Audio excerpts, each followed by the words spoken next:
హరి ఓం శ్రీ పరమాత్మనే నమః. శ్రీ నారాయణ భట్టతిరి గారు రచించినటువంటి శ్రీమన్నారాయణీయంలో ఈ రోజు మనం 9వ దశకంలో ఉండే విశేషాంశాలు తెలుసుకుందాం. 9వ దశకం జగత్ సృష్టి ప్రకార వర్ణనము. జగత్ ఏ విధంగా సృష్టి చేయడానికి ఉంది అనే విషయాన్ని, అంటే ఆ బ్రహ్మదేవుడు ఏ విధంగా ఆయనలోంచి పరమాత్మలోంచి వచ్చారనే విషయాన్ని మనకి 8వ దశకంలో చెప్పారు. చివర ఆయనే తన అంశతోనే బ్రహ్మరూపంగా తానే ఆవిర్భవించాడు ఆ పద్మంలో అనే విషయాన్ని, పద్మకల్పంలో అనే విషయాన్ని, అంటే బ్రహ్మదేవుని యొక్క పగటి కాలంలో, ఆ బ్రహ్మదేవుని ఆయుష్ ప్రకారంగా ఉండే పగటి కాలంలో ఆ పద్మంలో ఆ పద్మనాభుడి నుంచి ఆ బ్రహ్మదేవుడు ఉద్భవించాడు అనే విషయాన్ని మనకు 8వ దశకంలో చెప్పారు. దాన్నే కొనసాగిస్తూ ఇప్పుడు ఈ 9వ దశకంలో చెప్తున్నారు. అంటే సృష్టి చేయడానికి ముందు ఆ బ్రహ్మదేవుడు ఏ విధంగా ఉన్నారు, ఎలా ఉంది పరిస్థితి అనే విషయాన్ని ఈ 9వ దశకంలో మనకు నారాయణ భట్టతిరి గారు వర్ణిస్తున్నారు.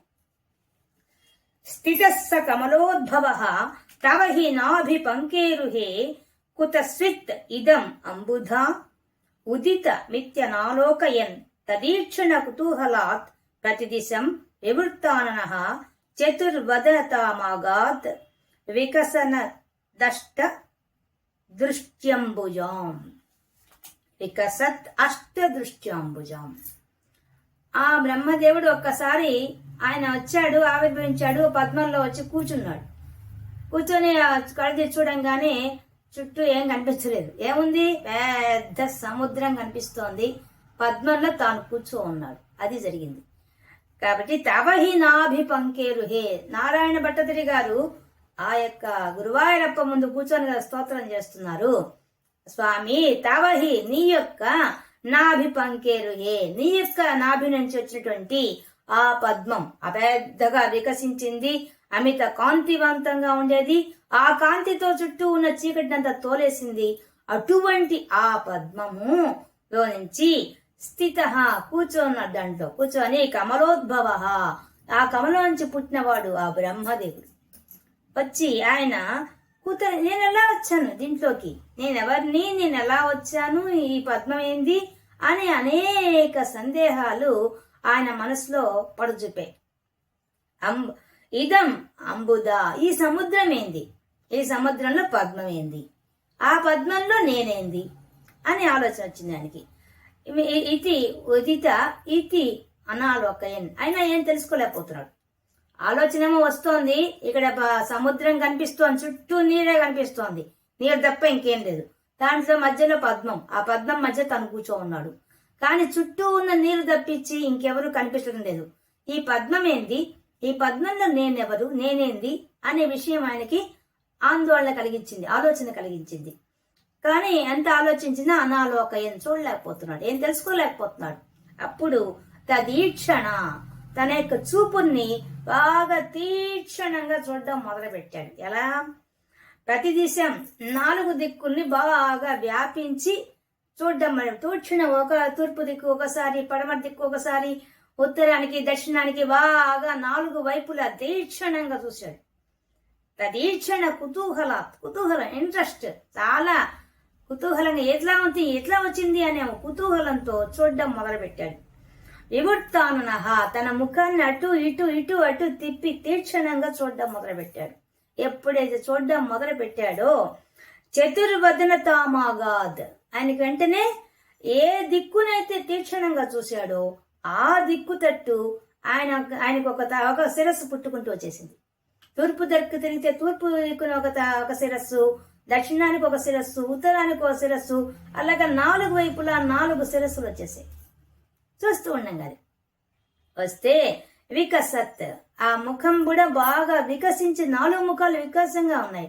అంతేకాదు ఆయన యొక్క కళ్ళు ఎలా ఉన్నాయట, అష్ట అంబుజాం, బాగా వికసించిన పద్మ రేకుల వలె ఉన్నాయట కళ్ళు. అది కూడా ఎలా, 8 కళ్ళు, 4 ముఖాలు, 8 కళ్ళు, 8 కళ్ళతో ఆయన ముఖం వికసించి ఆ 4 వైపులు చూడడం వల్ల 4 ముఖాలు ఏర్పడి అందులోంచి 8 కళ్ళు ఏర్పడి అవి కూడా ఎలా ఉన్నాయట, ఆ తామర రేకుల్లాగా విస్తారంగా విశాలంగా ఉన్నాడు ఆ కళ్ళు.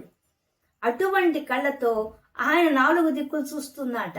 ఏంది, ఎక్కడున్నాను నేనెవరు, ఏంది అని ఆయన తీక్షణంగా చూడడం వల్ల 4 శిరస్సులు ఏర్పడ్డాయి, చతుర్ముఖుడయ్యాడు, మరియు 8 కళ్ళు ఏర్పడ్డాయి. ఆ కళ్ళతో ఆయన అంతా చూస్తున్నట ఏంది విషయం అని చెప్పేసి. ఈ విధంగా ఆ యొక్క భగవంతుని యొక్క నాభి నుండి వచ్చినటువంటి ఆ బ్రహ్మదేవుడు తను ఎక్కడ ఉన్నాడో, తన చుట్టూ ఉన్న నీరేమిటి, ఈ పద్మంలో నేను ఎలా వచ్చాను అనే విషయాన్ని కుతూహలంగా తెలుసుకోవడానికి ప్రయత్నం చేస్తే ఆయన 4 వైపులా తీక్షణంగా చూడడం వల్ల ఆయనకు 4 ముఖాలు, 8 కళ్ళు ఏర్పడి విశాలమైన కళ్ళతో అంతా చూడడం మొదలుపెట్టాడు. మహాన్నవై విఘూర్ణితం కమలమేవ తత్కేవలం విలోక్య తదుపాశ్రయం తవ తనుంతు నాలోకయన్ కయేష కమలోదరే మహతి నిస్సహాయోహ్యహం కుతస్విత్ ఇదం అంబుజం సమజనీతి చింతామగాత్. అప్పుడు ఆయనకి ఇంకా ఆశ్చర్యం కలిగింది. ఇంకా ఆశ్చర్యం కలిగింది? మహార్ణవం, పెద్ద నీరు జలాశయం, చుట్టూ నీరే ఉంది, చుట్టూ నీరు సముద్రంలాగా ఉంది. మహార్ణవం ఘూర్ణితం, కదులుతోంది, నీళ్లు కదులుతాయి కదా, కదులుతున్నాయి నీళ్లు, కదిలే నీళ్లు, దాంట్లో మళ్ళీ కదులుతున్న కమలం, కమలం బాగా కదులుతోంది, నీళ్లు కదులుతున్నాయి, దాంట్లో కమలం కూడా కదులుతోంది. తత్ కేవలం అదొక్కటే ఉంది పైన. అంత జలాశయంలో ఒక పద్మం మాత్రం ఉంది, ఆ ఒక్కటే ఉంది, ఆ ఒక్కటిలో కదులుతోంది, నీళ్లు కదులుతున్నాయి, ప్రవహిస్తున్నాయి, దాంతోపాటు ఇది కదులుతోంది ఈ పద్మం. విలోక్య చూచాడు, చూచి తదుపాశ్రయం, అసలు ఈ పద్మానికి ఆశ్రయం ఏంది, ఆధారం ఏంది, ఎలా వచ్చింది ఈ పద్మం? ఈ పద్మానికి ఆధారం ఏది లేకుండా ఎలా వస్తుంది? కాదు కదా. కాబట్టి దీనికి ఏదో ఆధారం ఉండాలి. తదుపాశ్రయం అని చెప్పి ఆలోచించాడు. కానీ తవ తనుంతునాలోకయ అంత ఆలోచించాడే గాని ఆయనకు మాత్రం నీ యొక్క నాభి శరీరం, నాభితో ఉన్నట్టు, నాభిలోంచి పుట్టినట్టుగా వచ్చినటువంటి ఆ దృశ్యాన్ని మాత్రం ఆయన ఆలోకయం చూడలేకపోయాడు. ఆలోచన అయితే వచ్చింది, ఈ పద్మానికి ఏదో ఆధారం ఉంది, ఆధారం చేసుకునే ఇది వస్తున్నది అనే విషయం తెలుసుకున్నాడు. ఆలోచన వచ్చింది కానీ దానికి తగినట్టుగా మాత్రం ఆయనకు దర్శనం మాత్రం కాలేదు, భగవంతుడి దర్శనం మాత్రం కాలేదు. ఎక్కడి నుంచి వచ్చిందో దానికి ఆశ్రయస్థానం ఏదో అది మాత్రం కనిపించలేదు ఆ బ్రహ్మదేవుడికి. ఏష కమలోదరే, మరి నేనెలా వచ్చాను దీంట్లోకి, ఈ పద్మంలోకి నేను ఒక్కడిని ఎలా వచ్చాను? ఇంత పెద్ద సముద్రంలాగా నీరుంది, ఆ నీటిలో ఈ పద్మం ఉంది, ఈ పద్మంలో ఎలా వచ్చింది అనుకుంటే పద్మంలో మరి నేను ఒక్కడిని ఎలా వచ్చాను? నేను వచ్చింది కాకుండా ఎలా ఉన్నాను? మహతి, చాలా గొప్పగా ఉంది ఈ పద్మం కూడా, చాలా దివ్య కాంతితో వెలిగిపోతుంది. ముందే మనం చెప్పారు, ఏంలో చేసుకొని చెప్పారు కదా, చాలా కాంతితో ఉంది, చుట్టూ ఉన్న చీకటిని పాలద్రోలిందని చెప్పారు. అటువంటి కాంతితో వెలిగిపోతుంది ఆ పద్మం. అటువంటి ఇంత పెద్ద పద్మం, గొప్పదైన పద్మం ఎలా వచ్చింది? నిస్సహాయోహం, నేనెందుకు ఈ నిస్సహాయ స్థితిలో ఒక్కడనే ఉన్నాను ఇక్కడ? నాకెవరు సహాయం చేసేవాడు కూడా లేరే, సలహా చెప్పేవాడు కూడా లేరే, నాకు వచ్చే సందేహాలని తీర్చేవాడు కూడా ఎవరు లేరే, ఒక్కడనే కూర్చోన్నాను నేను ఇక్కడ. ఎలా ఉన్నాను నేను? ఎలా వచ్చాను అసలు? ఈ ఒక్క పద్మం ఎలా వచ్చింది? ఈ పద్మంలో నేను ఎలా వచ్చాను? ఇది ఆశ్చర్యకరంగా ఉంది అని ఆయనకి ఆలోచన వచ్చేసింది. కుతస్విత్ ఇదం, ఈ విధంగా అంబుజం, ఈ యొక్క సముద్రం, ఈ యొక్క జలాశయం, ఇంత పెద్ద జలాశయం ఎలా వచ్చింది అసలు? కుతస్విత్, ఏ విధంగా వచ్చింది, ఎట్లా వచ్చింది, ఎట్లా ఏర్పడింది అసలు, నీరు ఎలా ఏర్పడింది, దీనికి ఆధారం ఏంది అసలు అని సమజనీతి, దీంట్లో నుంచి పద్మం ఎలా పుట్టింది, ఈ సముద్రం ఎట్ట పుట్టింది, దాంట్లో పద్మం ఎలా పుట్టింది, పద్మంలో నేను ఎలా పుట్టాను, ఏంది ఇదంతా చిత్రంగా ఉంది. చింతామగాత్ అని ఆలోచిస్తూ పరిపరి విధంగా ఆలోచన పోతోంది ఆయనకి. ఎన్ని ఆలోచనలు చేశాడు. మనమైనా అంతే కదా, అంతు చిక్కని ఒక ప్రదేశానికి పోతే మనం ఎక్కడున్నామా, ఏమైందామా, ఏదైనా ప్రదేశాన్ని మనం తప్పిపోయాం అనుకోండి, అప్పుడు మనం ఎక్కడొచ్చామా, ఏ ఊర్లో ఉన్నామా, ఏ ప్రదేశంలో ఎత్తుతాం కదా. అలాగా ఒక్కసారిగా ఆయన ఆ పద్మంలో ఒక్కడే ఉండి చుట్టూ నీరే ఉండేటప్పుడు ఆ నీటిని చూసి ఆయన ఆ విధంగా భావిస్తున్నాడు ఆ బ్రహ్మదేవుడు. మనం మర్చిపోకూడదు, ఆ నారాయణ భట్ట తిరిగి స్వామిని స్తోత్రం చేస్తున్నారు శ్లోకాల ద్వారా. కాబట్టి ఓ స్వామి, ఆ బ్రహ్మదేవుడు ఇలా చేశాడు కదా అంటున్నాడు. ఆ బ్రహ్మదేవుడు నీలో నుంచే వచ్చాడు, నీ నాభికమంలోంచి వచ్చాడు, ఆ సముద్రంలో ఉండే ఆ నీటిలో నుంచి పద్మం వచ్చింది, ఆ పద్మంలో నుంచి బ్రహ్మదేవుడు వచ్చాడు. అటువంటి వచ్చిన ఆయన తెలుసుకోలేకపోయాడు కదా, నేను దర్శించలేకపోయాడు కదా, ఆధారం ఏదైనా చింతిస్తున్నాడు తప్పితే నేను తెలుసుకోలేకపోయాడు కదా అంటున్నాడు. అముష్య హి సరోరుహః కిమపి కారణం సంభవేత్ ఇతి స్మ కృతనిశ్చయః స ఖలు నాళరంధ్రాధ్వన స్వయోగ బల విద్యయా సమవరూఢవాన్ ప్రౌఢదీహి త్వదీయం అతిమోహనం నతు కళేవరం దృష్టవాన్. ఇంకా ఆయన ఆలోచిస్తున్నాడు. అముష్మహి సరోరుహ, అసలు ఈ యొక్క పద్మము ఈ యొక్క నీటిలోంచి ఎలా వచ్చింది? సరోరుహ, ఈ పద్మం ఎలా వచ్చింది? కిమపి కారణం, ఇది రావడానికి ఇది సంభవించడానికి కారణం ఏమైంటుంది? ఈ నీళ్ళలోంచి ఇది రావడానికి కారణం ఏమైంటుంది? అసలు ఎలా సంభవించింది ఈ పద్మం? అసలు ఇది స్మ కృత నిశ్చయ. ఇంకా ఆయన ఆలోచించాడు, ఖచ్చితంగా దీనికి ఏదో కారణం ఉంది. ఇది పద్మం వచ్చింది నీటిలో అంటే దీనికి ఏదో ఆధారం ఉంది, దీనికి సంబంధించిన మూలం ఎక్కడ ఉంది, దీనికి ఖచ్చితంగా ఉంది దీనికి అని కృత నిశ్చయ ఒక నిశ్చితానికి వచ్చాడు. వచ్చి ఆ బ్రహ్మదేవుడు ఖలు కదా వచ్చాడు కదా స్వామి, ఈయన స్తోత్రం చేస్తున్నాడు కదా, అందుకని అంటున్నాడు స్వామి ఆ బ్రహ్మదేవుడికి ఆ విధంగా అనుమానం వచ్చింది కదా, ఆలోచన వచ్చింది కదా, ఆలోచన ప్రకారంగా దృఢ నిశ్చయానికి వచ్చాడు కదా. వచ్చిన తర్వాత ఏం చేస్తున్నాడు ఆయన? నాళ రంధ్రాధ్వన, ఆ పద్మానికి కింద నాళం ఉంది కదా, ఆ నాళంలో నుంచి దిగడానికి, ఆ దుద్దులోంచి దిగడానికి ప్రయత్నం చేస్తున్నాడు. ఓహో ఇది మూలం ఎక్కడిదో కనుక్కుందామని చెప్పి ఒక ఆలోచన వచ్చి ఆ ఆలోచన ద్వారా ఏం చేస్తున్నాడు? ఆ పద్మం నాళంలోంచి దిగడానికి ప్రయత్నం చేస్తున్నాడు. ఎవరు? ఆ బ్రహ్మదేవుడు. సఖలు కదా స్వామి కదా, ఆ బ్రహ్మదేవుడు తెలుసుకోలేనందువల్ల ఆ బ్రహ్మదేవుడు ఆ నాళం నుంచి దిగాలనుకున్నాడు కదా. అనుకొని స్వయోగ బల విద్యయ, అది ఎలా చేస్తున్నాడు?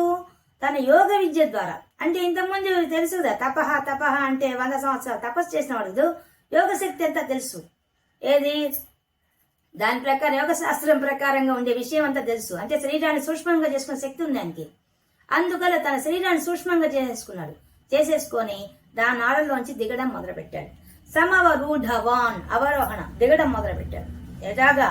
ప్రౌఢదీహి అంటే బాగా ఊహిస్తూ ఎలా పోవాలి, మార్గాన్ని ఎలా పోతే పోవచ్చు అనే దాన్ని తన బుద్ధి బలంతో, తన యోగ బలంతో, తన సూక్ష్మ శరీరంతో మెల్లగా దిగడం మొదలుపెట్టాడు. ఆ బ్రహ్మదేవుడు ఆ యొక్క పద్మం యొక్క నాళం కింద దిగడం మొదలుపెట్టాడు. త్వదీయం అతిమోహనం, స్వామి నీ యొక్క అతిమోహనం ఎట్లాంటిది? నీ స్వరూపం మనోహరమైంది, అందరినీ మోహింపజేయగల సర్వ సమర్థత కలిగింది నీ శరీరం. అటువంటి నతు కళేవరం దృష్టవాన్, దిగుతున్నాడు గాని స్వామి ఆ దివ్యమంగళ స్వరూపాన్ని, నీ యొక్క రూపాన్ని, నీకున్న ఆ మనోహరమైన దివ్యమంగళ స్వరూపాన్ని మాత్రం నతు దృష్టవాన్ చూడలేకపోతున్నాడు. ప్రయత్నం చేస్తున్నాడు, దిగుతున్నాడు, ఆ నాడల్లోంచి దిగుతున్నాడే కానీ ఆయన ఏమాత్రం నిన్ను చూడలేకపోతున్నాడు స్వామి. దిగుతున్నాడు పాపం కష్టపడి, కానీ నా దృష్టవాన్ చూడలేకపోతున్నాడు. అది ఆ బ్రహ్మదేవుడి యొక్క ప్రయత్నం. మొత్తానికి ఈ శ్లోకం ద్వారా ఏం చెప్తున్నాడు? బ్రహ్మదేవుడు కృత నిశ్చయానికి వచ్చాడు. ఈ పద్మానికి ఆధారం ఉండి తీరుతుంది, లేకపోతే ఎట్లా వచ్చింది ఈ పద్మం? కాబట్టి తెలుసుకోవాలంటే దీని కాడలోంచి దిగాలని నిర్ణయించుకున్నాడు. ఆ దాంట్లో రంధ్రంలోంచి దిగడం మొదలు పెట్టాడు. దిగేటప్పుడు తన యొక్క యోగ బలంతో దిగడం మొదలు పెట్టాడు. అది కూడా యోగ శాస్త్రం ప్రకారంగా శరీరాన్ని కుంచింపజేసుకుని దిగొచ్చు, ఆ శరీరం సూక్ష్మ శరీరం చేసుకోవచ్చు. అలా చేసుకొని దాంట్లోంచి ఊహిస్తూ ఎలా పోవాలి ఊహిస్తూ ప్రౌఢదీహి అంటే బాగా ఊహ చేస్తూ దిగడం మొదలు పెట్టాడు ఆ నాళంలో నుంచి ఆ బ్రహ్మదేవుడు. స్వామి అది కదా, ఆ విధంగా చేస్తున్నాడు కదా, కానీ నేను చూడలేకపోతున్నాడయ్యా, నీ మోహనాకారాన్ని మాత్రం ఆయన చూడలేకపోతున్నాడయ్యా అని స్తోత్రం చేస్తున్నాడు. తతః సకల నాళికా వివర మార్గగో మార్గయన్ ప్రయస్య శతవత్సరం కిమపి నైవ సందృష్టవాన్ నివృత్య కమలోదరే సుఖ నిషణ్ణ ఏకాగ్రదీహి సమాధి బలమాదధే భవదనుగ్రహైకాగ్రహీ. స్వామి తతః ఆ తరువాత సకల నాళిక, అది పెద్ద పద్మం, మనలాగా చిన్న పద్మాలు కాదుగా. చిన్న పద్మంలో అయితే ఒక కాడ ఉంటుంది, ఇంకేం ఉండదు. కానీ పెద్ద పద్మం, ఆ పెద్ద పద్మానికి కింద నాళం పెద్దదిగా ఉంది. ఆ పద్మ నాళంలో కూడా సన్న సన్న రంధ్రాలు ఎక్కువగా ఉన్నాయి. అది గమనించాడు ఆయన. అంటే ఆయన అది ప్రౌఢదీహి అని చెప్పింది. ఆయన ఊహాశక్తి అంత గొప్పగా ఉంది, బుద్ధి బలం బాగా పనిచేస్తుంది. అందువల్ల ఓహో ఈ పద్మానికి నాళాలు లోపల మళ్ళీ రంధ్రాలు ఎక్కువ ఉన్నాయని తెలుసుకున్నాడు. నాలిక వివర మార్గగో, అనేక రకాలుగా మార్గాలు ఉన్నాయని తెలుసుకొని మార్గయన్, ఆ మార్గంలో ప్రయాణం చేయడం మొదలు పెట్టేశాడు. ఎవరు? బ్రహ్మదేవుడు. ప్రయస్య, చాలా కష్టపడిపోతున్నాడు పాపం. కష్టపడి శతవత్సరం, 100 దివ్య సంవత్సరాలు దిగడం మొదలు పెట్టాడు. అయిపోయింది అంటే ఆయన దిగడం మొదలు పెట్టి 100 దివ్య సంవత్సరాలు గడిచిపోయింది. కిమపి, అయినా కూడా నైవ సందృష్టవాన్, నిన్ను చూడలేదు స్వామి. ఆ పద్మానికి కారణభూతమే నిన్ను మాత్రం అతడు చూడలేకపోయాడు. ఆ యొక్క బ్రహ్మదేవుడు పాపం చాలా కష్టపడ్డాడు. ఆ పద్మానికి ఉండే నాళం ఒకటి ఉంది, దాని ద్వారా వెళ్ళాలని ఒక ఐడియా వచ్చింది. ఆ ఐడియా ప్రకారంగా దిగడం మొదలు పెట్టాడు. దిగుతున్నాడే గాని రంధ్రాలన్నీ ఉన్నాయి, రంధ్రాల ద్వారా అన్ని రంధ్రాలు కూడా దిగడం మొదలు పెట్టాడు. అలాగా 100 దివ్య సంవత్సరాలు దిగాడు, కానీ నిన్ను మాత్రం చూడలేకపోయాడయ్యా. నివృత్య, ఇంకా ఆలోచించాడు, ఇంకా లాభం లేదు. ఇంకా ఎంత దూరం పైన దూరం వస్తున్నది ఉన్నది గాని, ఆ రంధ్రాలు పెరిగిపోతున్నాయి గాని అసలు మూలం ఆధారం మాత్రం దర్శనం కాలేదు. కాబట్టి ఏం చేశాడు? వెనక్కి వచ్చేసాడు ఆ బ్రహ్మదేవుడు. ఇంకా చాలు, శ్రమ పడింది చాలు, ఇంకా వెనక్కి వచ్చేద్దాం నిర్ణయించుకున్నాడు. అనుకొని కమలోదరే, మళ్ళీ ఆ కమలను పద్మంలో వచ్చి కూర్చున్నాడు. సుఖ నిషణ్ణ, పద్మాసనం వేసుకుని కూర్చున్నాడు. కూర్చొని ఏకాగ్రదీహి, ఇక తన యోగ శాస్త్రం ప్రకారంగా ధారణ చేయడం మొదలుపెట్టాడు. ఎలా? తన ఇంద్రియాలని, తన మనసును, తన బుద్ధిని అన్ని ఏకాగ్రం చేసేసి స్థిరంగా ఆసనం మీద కూర్చొని, పద్మాసనంలో కూర్చొని తన మొత్తం ఏకాగ్రత అంతా, దృష్టి అంతా అంతర్ముఖుడైపోయాడు, చేసుకున్నాడు. ధారణ చేశాడు. ధారణ చేయడం చాలా కష్టం కదా. ఇవంతా మనకు యోగాభ్యాసం చెప్పినప్పుడు చెప్పాడు నారాయణ భట్టిరి గారు, ఎంత కష్టమైన విషయం. అది సాధించాడు ఆయన. ఆ ధారణ చేశాడు. చేసిన తర్వాత సమాధి బలమాదధే, ఒక్కసారిగా సమాధి స్థితికి వెళ్ళిపోయాడు. అంటే అంతర్ముఖుడైపోయాడు. బయట ఎతికాడు, బయట పద్మం లోపల నాళంలో ప్రవహించి ప్రయాణం చేసి చేసి చేసి తెలుసుకోలేకపోయాడు. కానీ అక్కడ కాదు, నాలోని ముందే చెప్పాడు. తపహ అని ముందే వినిపించింది ఆయనకి. అదంతా గుర్తొచ్చింది. యోగ బలంతో సంపాదించాడు కదా తపస్సుతో. కాబట్టి ఆ యోగ బలంతో తనలో తాను రమిస్తూ తాను సమాధి స్థితి దాకా వెళ్ళిపోయాడు. వెళ్ళిపోగానే భవదనుగ్రహ ఏకాగ్రహి, నీ యొక్క అనుగ్రహం పొందడానికి కోసంగా ఆయన భావన చేయడం మొదలుపెట్టాడు.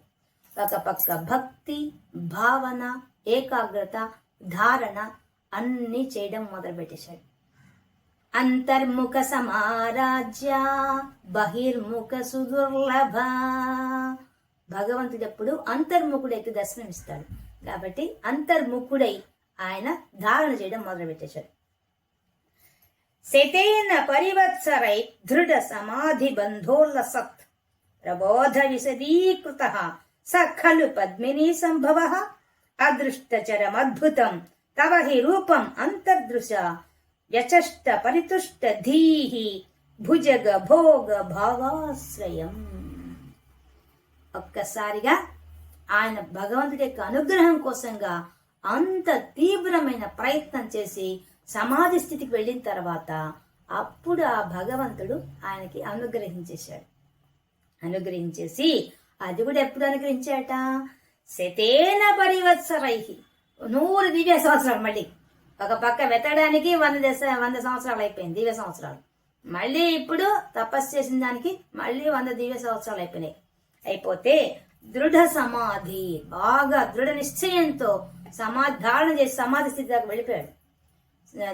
ధారణ, ధ్యాన, సమాధి, ఈ 3 చాలా కష్టమైనవి. అవి సాధించాడు ఆ బ్రహ్మదేవుడు. యోగ శాస్త్రం ప్రకారంగా ఈ 3 సాధించడం చాలా కష్టం. ధారణ దగ్గర అందరూ ఓడిపోతారు. కానీ ఇటువంటి ధారణ, ధ్యాన, సమాధి 3 సంపాదించేశాడు. దానివల్ల 100 సంవత్సరాలు, దివ్య సంవత్సరాలు ఆ విధంగా తపస్సు చేశాడు. పైగా సమాధి బంధోల్లసత్, ఒక దివ్యమైన శక్తి ఆయన శరీరం అంతా వచ్చేసి దివ్య కాంతి వచ్చేసింది. ఎప్పుడైతే ఆ విధంగా మనసు ఏకాగ్రత చేసి ఆ ధారణ సమాధి స్థితికి వెళ్ళాడో ఆయన శరీరం అంతా వికసించిపోయింది. ఉల్లసత్, ప్రకాశిస్తోంది శరీరం. ఎలా? ప్రబోధ విశదీకృత, ప్రబోధం, మంచి జ్ఞానోదయం అయిపోయింది ఒక్కసారిగా. ఆయన లోపలే జ్ఞానం వచ్చేసింది, బయట కాదు. బయట నాళం ద్వారా పోతే రాలేదు. లోపల అంతర్ముఖుడైతే ఆయన లోపలే జ్ఞానం ఉదయించేసింది. విశదీకృత, బాగా విస్తారమైన జ్ఞానం వికసించేసింది. సఖలు కదా స్వామి. మళ్ళీ ఈయన స్తోత్రం కదా. ఓ స్వామి, నీ యొక్క అనుగ్రహం వల్ల ఆయన ధ్యాన సమాధి ధారణ చేసిన తర్వాత ఆయనలో ఒక దివ్యమైన శక్తి వచ్చింది. ఆ దివ్యమైన శక్తి ఆయన జ్ఞానం ఉదయించింది. ఆ జ్ఞానం వలన పద్మిని సంభవ, ఆ పద్మంలో పుట్టిన వాడికి జ్ఞానోదయమైంది కదా స్వామి అంటున్నాడు. అదృష్ట చరమద్భుతం, అదృష్టం చూడడానికి సాధ్యం కానిటువంటిది, అద్భుతం, అద్భుతమైంది నీ రూపం. తవహి నీ యొక్క రూపం, తవ నీ యొక్క రూపం, అంతర్దృశ ఆయన లోపల చూశాడు, బయట కాదు. ఆ బ్రహ్మదేవుడు తన లోపలే నీ యొక్క దివ్యమంగళ స్వరూపాన్ని, అద్భుతమైన దాన్ని, ఎవరు చూడలేని దాన్ని ఆయన ఒక్కసారిగా దర్శనమిచ్చేశాడు. వ్యచష్ట పరితుష్ట దీహి, ఎలాంటి రూపం కనిపించిందట.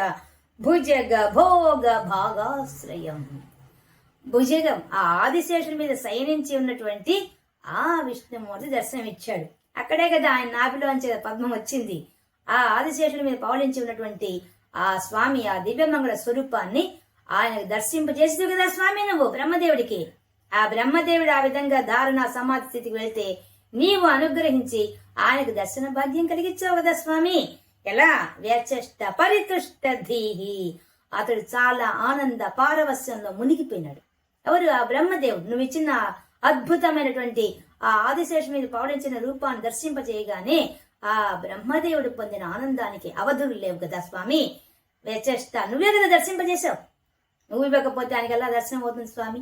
ధారణ చేయవచ్చు, ధ్యానం చేయవచ్చు, సమాధి దాకా వెళ్ళవచ్చు, కానీ నీ అనుగ్రహం లేదా సాధ్యం అవుతుందా స్వామి? కాబట్టి నువ్వు అనుగ్రహించావు కాబట్టి అంత బాగా ఆయనకి దర్శనం అయిపోయిందయ్యా. ఎలా? ఆ శేష తల్పం మీద పవడించిన నిన్ను, ఆ దివ్యమంగళ స్వరూపాన్ని ఆ బ్రహ్మదేవుడు దర్శించాడు కదా. ఏమి భాగ్యమయ్యా ఆ బ్రహ్మదేవుడిది అంటున్నాడు.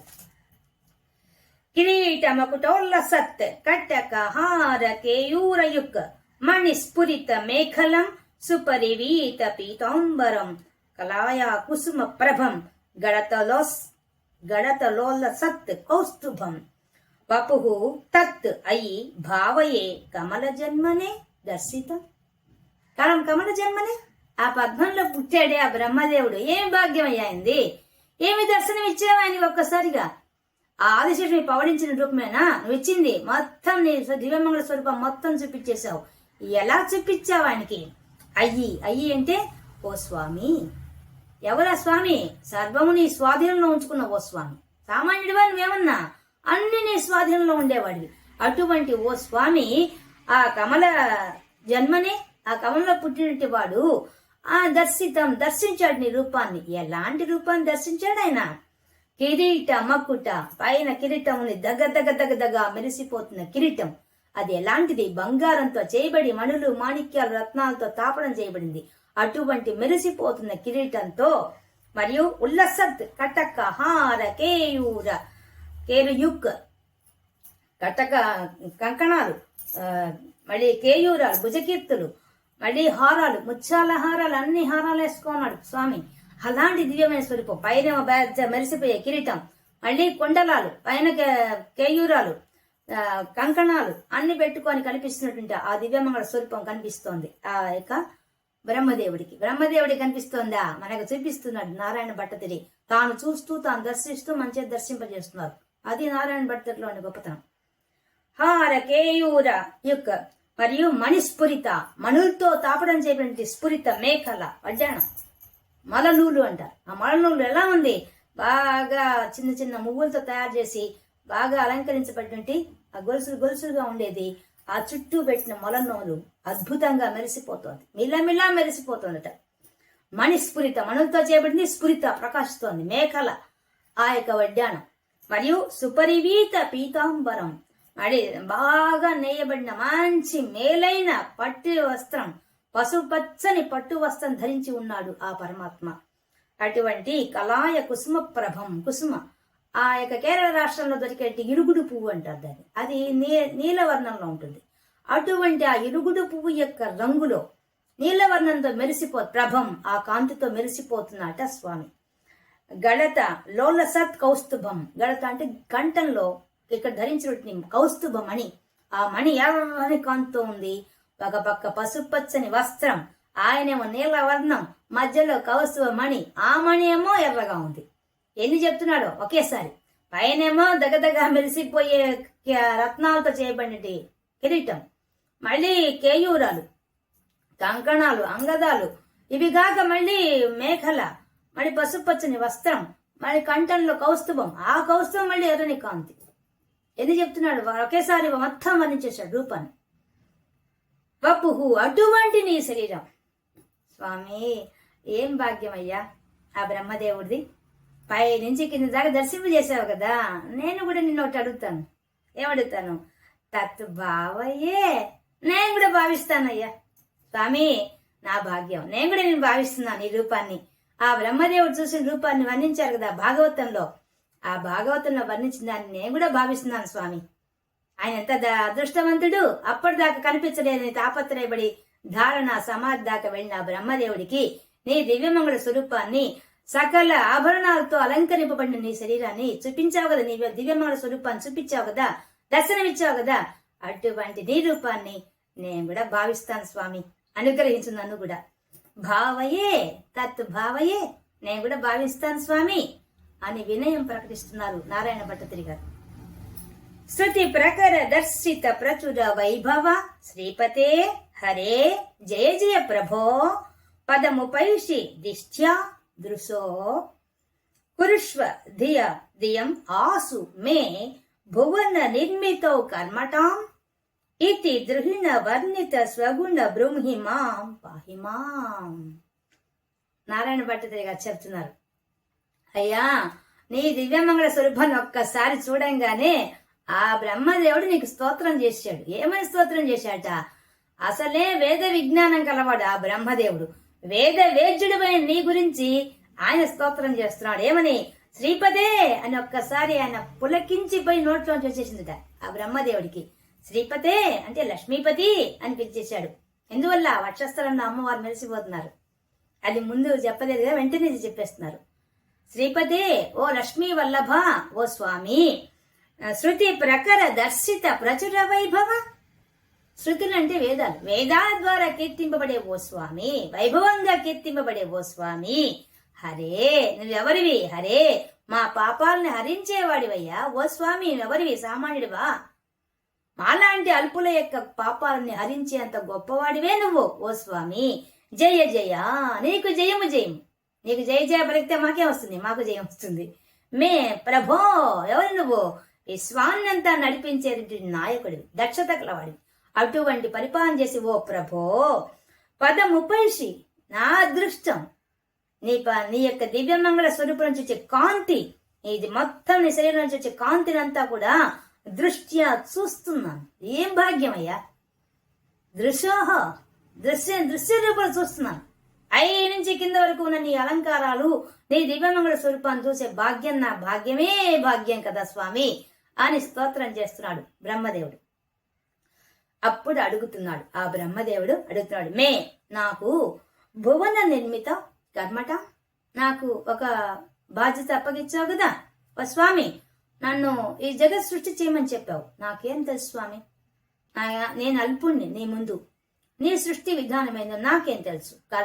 కర్మటాం, అది ఏ పద్ధతిగా చేయాలి, ఎలా చేయాలి, ఏ విధంగా చేస్తే అది సాధ్యమవుతుంది అనే విషయాన్ని కూలంకషంగా నాకు ధియా, బుద్ధికి, ఆసు వెంటనే, కురుష్వ చెయ్యి, నా బుద్ధికి స్ఫురింపచి.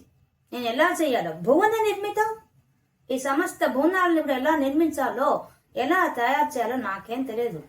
దానికి కావాల్సిన బుద్ధిని నువ్వే ప్రసాదించాలి. కాబట్టి ఆసు వెంటనే అనుగ్రహించు. నువ్వే చెప్పావు సృష్టి చేయమని, కాబట్టి నిన్నే అర్థిస్తున్నాను. నీ దివ్యమంగళ స్వరూపం ఇప్పుడు దర్శనమైంది.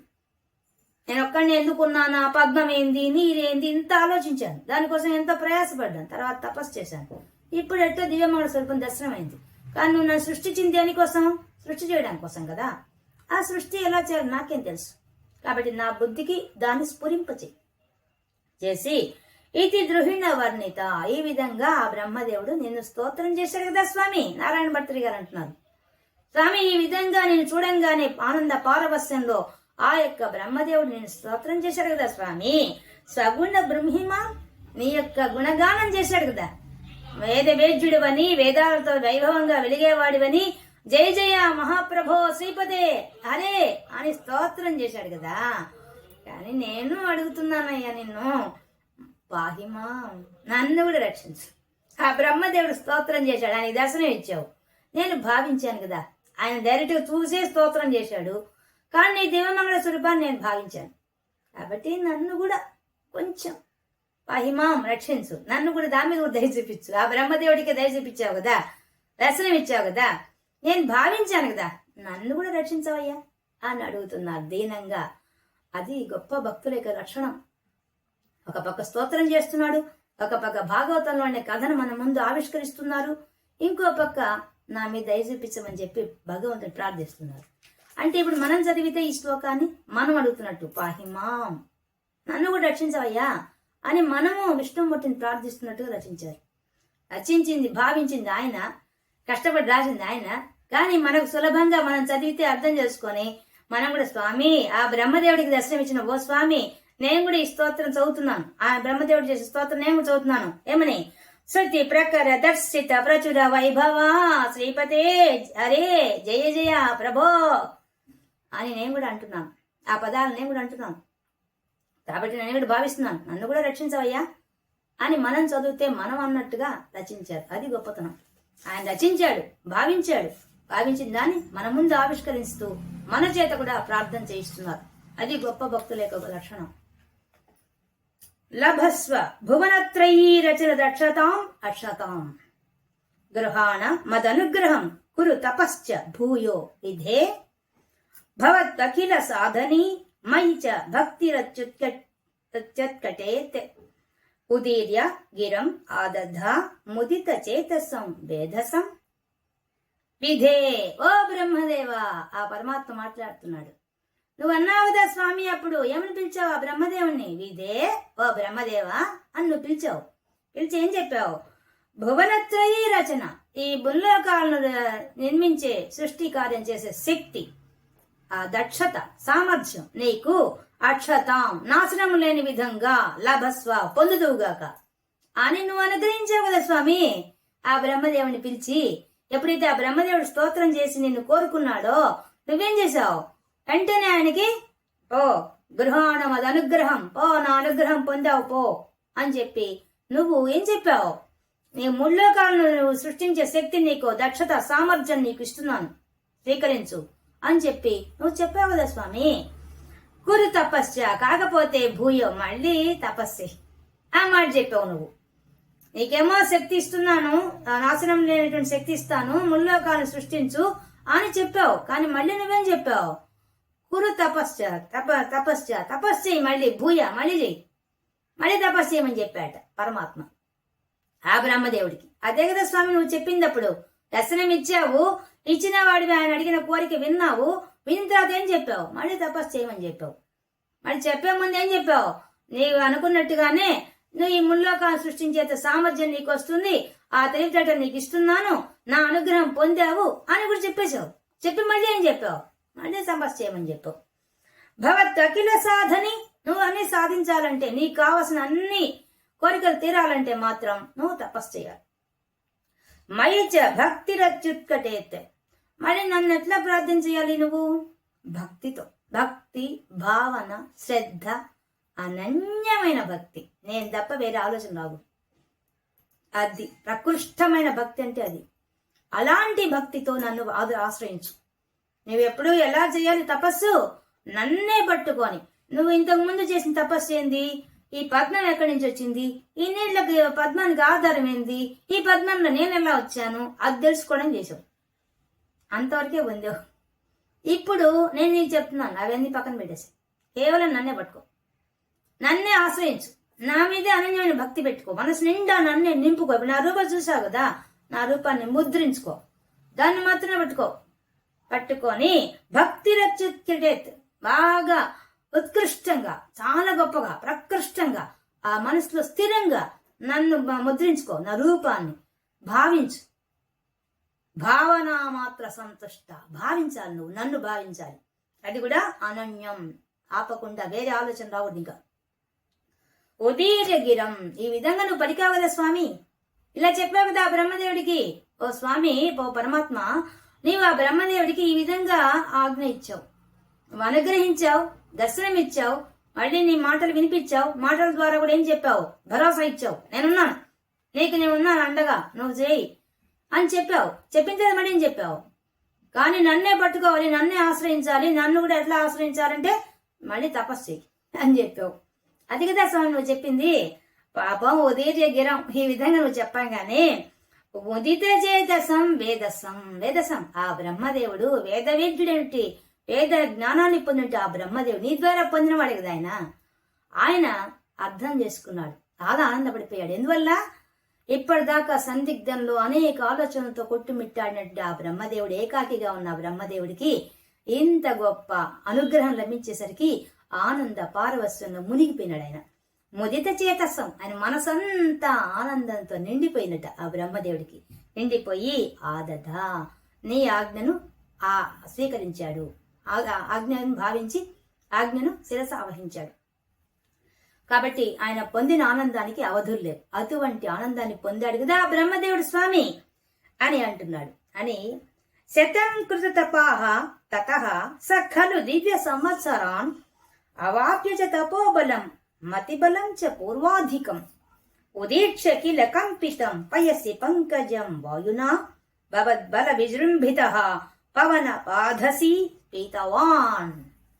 అప్పుడు ఆ బ్రహ్మదేవుడు ఏం చేశాట, స్వామి నీ అనుగ్రహం వల్ల, నీ దర్శనమైన తర్వాత ఆ తరువాత ఆ బ్రహ్మదేవుడు ఏం చేశాడు, నువ్వు తపస్సేమని చెప్పావు కదా, దాని ప్రకారంగానే నీ ఆజ్ఞ ప్రకారంగానే ఆయన శతం కృత తపాహ, ఒక 100 సంవత్సరాలు దివ్య సంవత్సరాలు, 100 సంవత్సరాలు మళ్ళీ దివ్య సంవత్సరాలు ఘోరమైన తపస్సు చేశాడు. చేసి తపాహ తతః స ఆ బ్రహ్మదేవుడు కలు చేశాడు కదా స్వామి, కలు అంటే చేశాడు కదా ఆ బ్రహ్మదేవుడు, నువ్వు నీ ఆజ్ఞ ప్రకారంగా నీ ఆజ్ఞ శిరసావహించి ఆయన నీ అనుగ్రహాన్ని పొందిన వాడై ఆయన తపస్సు 100 దివ్య సంవత్సరాలు చేశాడు కదా స్వామి. చేసిన తర్వాత అవాప్యచ తపోబలం, దానివల్ల పొందాడు. ఏం పొందాడు, తపోబలం, తపస్సు వల్ల బలం వచ్చేసింది. సుదీర్ఘంగా ఆయన మనసులో నిన్నే స్థిరంగా నిలుపుకొని నీ దివ్యమంగళ స్వరూపాన్ని ధ్యానించడం వల్ల, మనసులో నిలుపుకొని సమాధి స్థితి దాకా వెళ్లి ఆరాధించడం వల్ల ఏమైపోయింది, తపస్సు వల్ల శరీరం అంతా బలం వచ్చేసింది, విపరీతమైన బలం వచ్చేసింది. మతి బలం, బుద్ధి బలం కూడా పెరిగిపోయింది. ఊహించే శక్తి, ఆలోచన శక్తి విపరీతంగా పెరిగిపోయింది. అది కూడా పూర్వాధికం, ఇంతకుముందు దానికన్నా ఎక్కువ వచ్చేసింది. ముందు తపస్సు చేసిన దానికే కొంచెం ఫలితం వచ్చింది, ఇప్పుడు దానికన్నా ఎక్కువగా వచ్చేసింది. ఎంత వచ్చేసింది, ఒక పక్క శరీర బలం, ఒక పక్క మనోబలం, ఒక పక్క ఆలోచన బుద్ధి బాగా ప్రయత్నం చేసే అంత ఆలోచన శక్తి విపరీతంగా వచ్చేసింది. పూర్వాధికం, పూర్వం చేసిన తపస్సు కన్నా ఈ తపస్సు వల్ల ఎక్కువగా పొందాడు కదా స్వామి. ఉదీక్ష కిల కంపితం, చూస్తూ ఉండగానే అప్పుడు పెద్ద అద్భుతం జరిగిపోయింది. ఏం జరిగిపోయింది, కంపితం పయసి పంకజం, ఆ నీడలో ఉన్న పంకజం, ఆ పద్మం కాస్త పెద్దగా ఊగడం మొదలు పెట్టేసింది. ఉదీక్ష చూశాడు ఆ బ్రహ్మదేవుడు, కిల కంపితం, కంపించిపోతోంది, ఊగిపోతోంది ఆ పద్మం, ఈ విపరీతంగా ఊగిపోతోంది. ఎలా, పంకజం వాయున, ఆకాశంలో పెద్ద గాలి వచ్చి ఆ గాలికంతా ఉధృతమైన గాలికి ఆ పద్మం ఊగిసలాడటం మొదలు పెట్టేసింది. ఒక పక్క నీరు, ఒక పక్క పద్మం, ఒక పక్క విపరీతమైన గాలి నుంచి ఆ పద్మం ఊగిసలాడుతోంది. బల విజృంభితం, వెంటనే ఆ బ్రహ్మదేవుడు నిన్ను ఆశ్రయించి నీకు నమస్కరించి తన శక్తిని పెంచుకొని విజృంభించాట. విజృంభించి పవన పాధసి, ఆ పవనం ఆ గాలినంతా కూడా ఆపేశాట. ఒక్కసారిగా ఉచితంగా ఊహ్ అని లాగేస్తే ఆ గాలి అంతా అయిపోయినట. పాధసి, ఆ యొక్క నీటిని అంతటిని కూడా పీతవాన్ తాగేశాడు. చుట్టూ విజృంభించి వచ్చిన నీటిని తాగేశాడు, ఆ గాలిని కూడా ఆపేశాట. ఒక్కసారిగా అంత విపరీతమైన బలం వచ్చేసింది ఆ బ్రహ్మదేవుడికి. ఎవరి వల్ల, నీ అనుగ్రహం వల్ల. నీ అనుగ్రహం వల్ల పొందిన బలంతో, ఆ తపస్సు బలంతో అతడు ఆ పద్మం కదలడం, ఆ పద్మం జలంలో వాయువు ఎక్కువగా రావడం, దాంతో పీల్చుకొని ఆ నీటిని పీల్చేశాడు, ఆ గాలిని ఆపేశాడు. ఇదయ్యా బ్రహ్మదేవుడు సాధించింది నీ యొక్క అనుగ్రహంతో. తవైవ కృపయా పునః సరసిజేన తైనైవ సహ ప్రకల్ప భువనత్రయీం ప్రవృతే ప్రజా నిర్మితౌ తథా విధ కృపాభరో గురుమరత్ పురాధీశ్వర త్వం ఆసు పరిపాహి మాం గురుదయోక్షితైః ఈక్షితైః. ఇప్పుడు నారాయణ భట్టు గారు చెప్తున్నారు. ఇక్కడ దాకా మనకు అక్కడ భాగవతంలో చెప్పిన విషయం అంతా చెప్పి ఇక్కడికి వస్తే నారాయణ భట్టు గారు స్వతः జరిగిన విషయం చెప్తున్నాడు. తావైన కృపయ నీ యొక్క దయ వల్లే కదయ్యా ఇంత జరిగింది. ఇంతటి కారణం ఏంది? ఇలా జరిగింది. భాగవతంలో ఏం జరుగుతుందంటే ఆ పద్మం అంతా ఊగిపోతుంది, ఒక్కసారిగా గాలి వస్తుంది, ఒక్కసారిగా నీరు కూడా విజృంభిస్తుంది. ఆ నీటిని తాగేస్తాడు, గాలిని ఉప్పుని పీల్చేస్తాడు ఆ బ్రహ్మదేవుడు. అప్పుడు ఆకాశంలో పెద్ద పద్మం కనిపిస్తుంది. ఆ పద్మంలో నీటిలో ఉన్న పద్మం కనిపిస్తుంది. ఆ పద్మంలో ఆయనకు పూర్వం చేసినటువంటి సృష్టి కార్యం అంతా కనిపిస్తుంది. అంటే ఆ పద్మరేకుల్లో అన్ని లోకాలు, ఆ లోకాలు ఎలా నిర్మించబడ్డాయి అనే జ్ఞానం అంతా దాంట్లో ఉంటుంది. ఆ జ్ఞానాన్ని గ్రహించి ఆ బ్రహ్మదేవుడు మళ్ళీ సృష్టి చేస్తాడు. అది అక్కడ ఉండేది. అదే విషయాన్ని ఇప్పుడు మనకు నారాయణ భట్టు గారు చెప్తున్నారు. తవైవ కృపయ నీ యొక్క దయ వల్ల పునః మరలా సరసిజేన ఆ పద్మానికి ఉండే పద్మం ద్వారా తేనైవ దాని ద్వారా సహ ఆ బ్రహ్మదేవుడు ప్రకల్ప భువనత్రయీ ముల్లోకాలను కూడా సృష్టించేశాడు.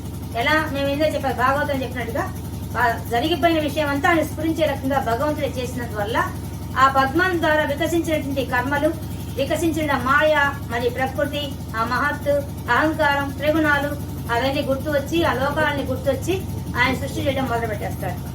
ప్రవృత్తి ప్రజా నిర్మితం ఆయా లోకాలు, ఆ లోకాల్లో ఉండే ప్రజలు, ఆ ప్రజలకు ఉండే యోగ్యత, వాళ్ళ కర్మలు, దానికి అనుగుణంగా ఉండే ప్రజా సృష్టి చేస్తాడు ఆ బ్రహ్మదేవుడు. చేశాడు కదా స్వామి, ఇదంతా నీదే కదా స్వామి.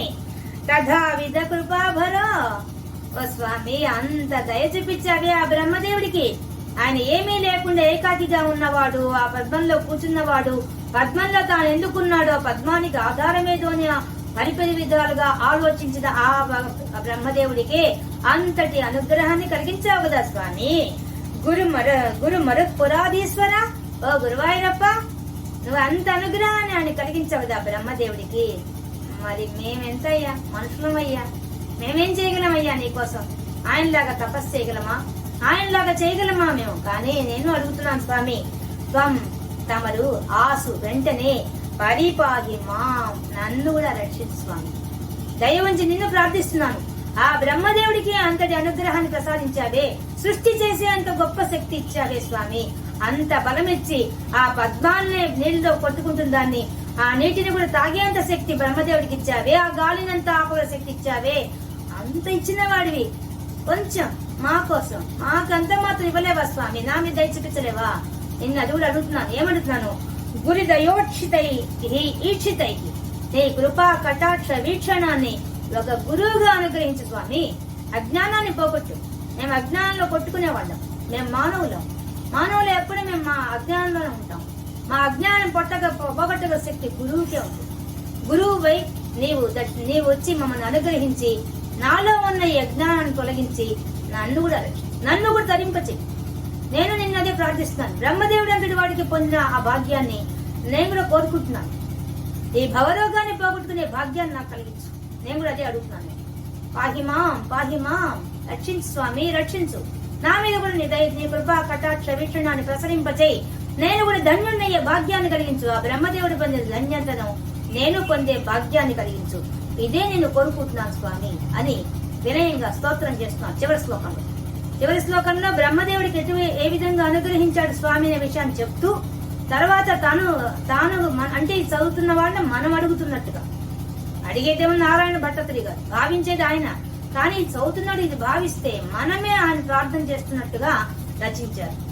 కాబట్టి నా మీద కూడా దయ చూపించు. ఆ బ్రహ్మదేవుడి మీద దయ చూపించిన వాడివి నా మీద చూపించడానికి ఎంతసేపు? నువ్వు అనుకుంటే ఎంతసేపు స్వామి? నీ అనుగ్రహం ఉంటే ఎంతసేపు?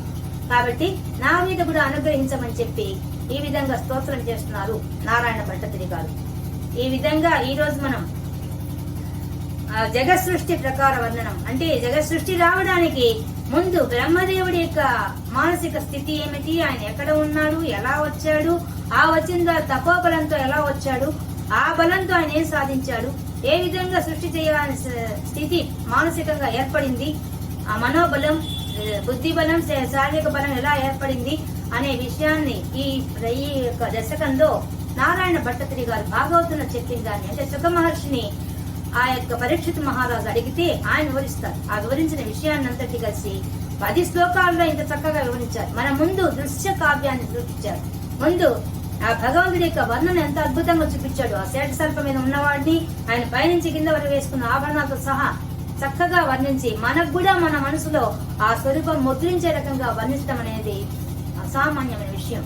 కవిగా తన యొక్క కవిత్వ పటిమను చూపిస్తూ ఆ కవిత్వంలో మళ్ళీ మనకు భావించే రకంగా చేస్తూ దృశ్య కావ్యాన్ని మన ముందు ఆవిష్కరించినటువంటి ఆ నారాయణ భట్టతిరి గారికి నమస్కరిస్తూ, మరియు ఇటువంటి భాగ్యాన్ని కలిగిన ఆ గురువాయూరప్ప స్వామి కూడా నమస్కరిస్తూ, సర్వత్ర గోవింద నామ సంకీర్తనం, గోవింద గోవింద.